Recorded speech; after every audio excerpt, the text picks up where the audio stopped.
Good morning. And yes, it's a beautiful morning. I want to try to make a video, not to just make a video, to tell a story of an original story and use earthly examples to try to get us to understand. I've been on a quest, been on a journey for some time. A year ago today, I boarded an airplane to go to Israel, July the 1st of 2023. It started out at 3 o'clock in the morning. That's documented on this channel in many ways. From getting a passport, from getting a new phone, to getting to go to the Holy Land,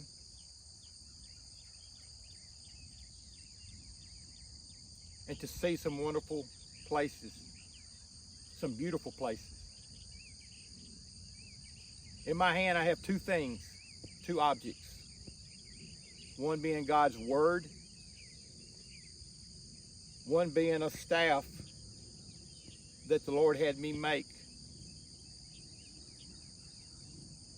2020 on 9/11. If I go back and look at the date, I believe that's correct.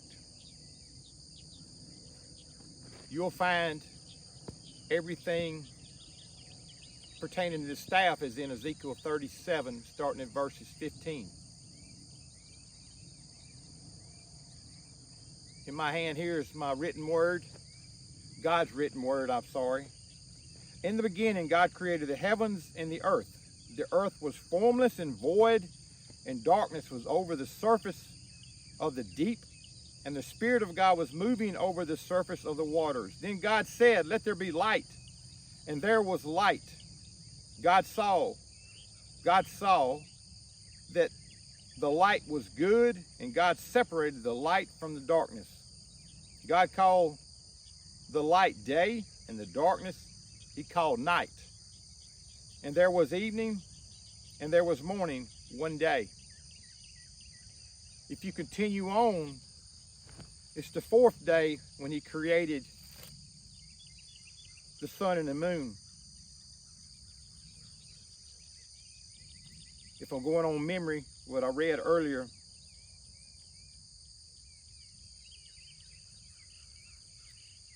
verse 14, I believe it is. Then God said, "Let there be lights in the expanse of the heavens to separate the day from night, and let them be signs for the seasons and for the days and years, and let them be for lights in the expanses of the heavens to give light on the earth." And it was so. God made two great lights, the greater light to govern the day, and the lesser light to govern the night. He made the stars also. God placed them in the expanse of the heavens to give light on the earth, and to govern the day and the night, and to separate the light from the darkness. And to separate the light from the darkness. And God saw that it was good. There was evening, and there was morning, a fourth day. Did God get things out of order? Did he write it wrong? Or are we not understanding what he's trying to tell us?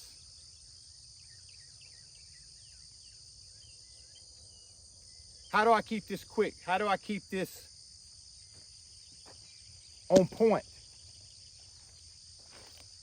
I have an illustration of a bag that has seed in it. Most of it is empty. But this is what the seed comes in to plant a crop.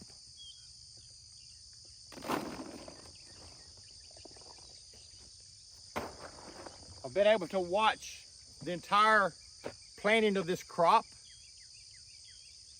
There's just been some form of herbicide or insecticide or all the different fungicides, things that goes on to produce a crop. I'm standing in a bare spot where it did not come up for lack of moisture or various reason. The various crop that's in this field, the various objects that I'm using to reflect on God's word. If you see the grass that's dead, dying, and you see a lighter version, and you'd ask, well, why is some grass more dead than others? Can you see that? Do you see the way the rows are planted in the field? You see what I would call a mud grip tire. You would see a street tire, a mud grip tire. This is from the highboy that sprayed in that direction as he followed his 3 little paths.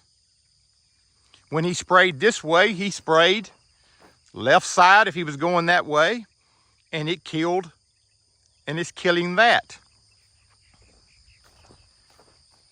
But when he sprayed the end, much the same way, it doubled the dosage of chemicals to kill the same grass twice as quick. Call it a burn down, if you will, maybe. Again, where're my seeds? You think I'm crazy. That's okay. We live in a crazy world.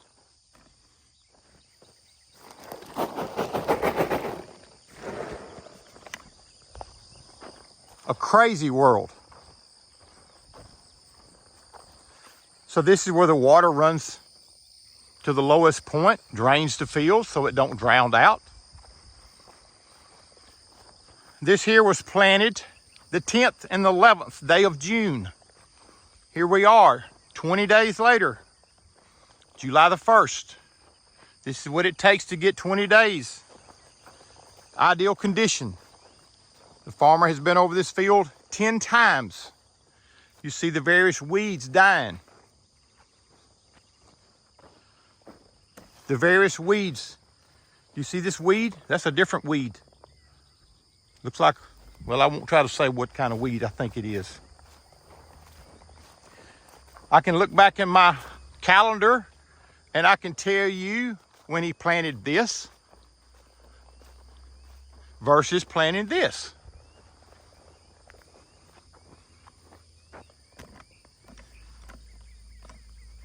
For you gardeners, you know what I'm talking about.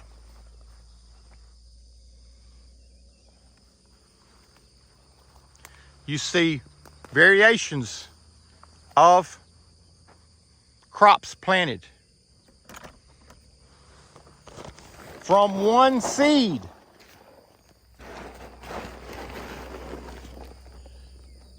Okay? One seed.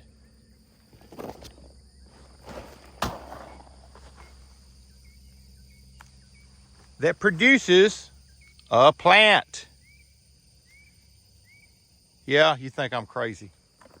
I am. I'm crazy for Jesus.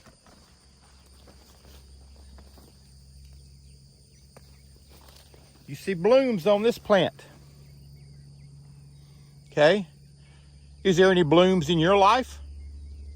Do you have moments in your life where you blossomed, you bloomed? Did you produce fruit?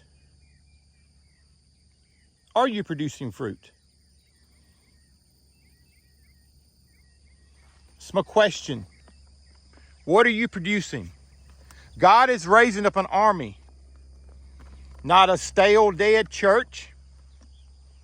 I went to one yesterday. Oh, it was big. The sound of the 3 violins and all the various things that went on. Couldn't hear a single person singing. But the production of the music was pretty nice. If you'll notice, there's no weeds in this field. In general, I'm pointing toward the light poles.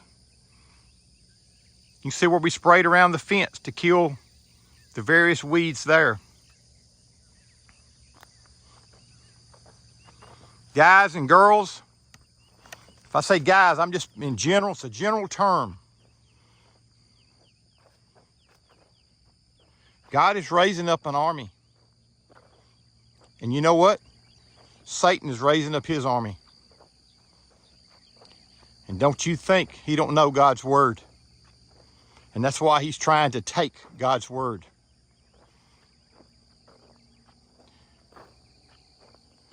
Let me try to make this in a 2-part, 3-part vision so I can upload this.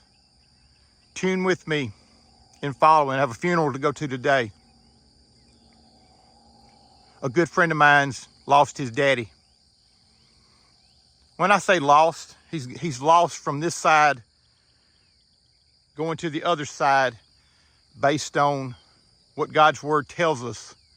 Jesus went to prepare a place for those that have already died and will die until his return. Meantime, he's trying to raise up you and me to look like him. He started with 12 disciples that are listed and named. Now, there was 120 in the upper room. Have you ever wondered why there's only first names in the Bible? Just think about that. Most of us have 3 names. Jesus and every character in the Bible, I think there's only 3 characters that you can summarize in the Bible that have a first and a last name. Mary Magdalene, I think it's Judas Iscariot, and Pontius Pilate is about the only 3 that I can think of. Why is that? God is so personal that you didn't need a last name. You were raised in a village. They knew where you came from. And frankly, it wasn't that important. Let's keep it simple. Are you still a seed? Are you ever going to mature? Because one day, soon, this crop will produce bags of seed again. Just an analogy. Where God's word, God's written word, it's upside down, but you get the idea. God's written word, he will fulfill what's written in this book. Why? Because he's not a man that he can lie. This is the playbook we have to live by. So what is next? God bless you. Till next time, Made Like New Ministries. Seeds of God. How about I call it that? Seeds of Jesus. What do you do with the seed that you received upon salvation? Do you still pollute it with alcohol, cigarettes, pornography? Just to name a few. Because if you do and have, I assure you, that light will never shine in this world. July 1st, 2024, Made Like New Ministries.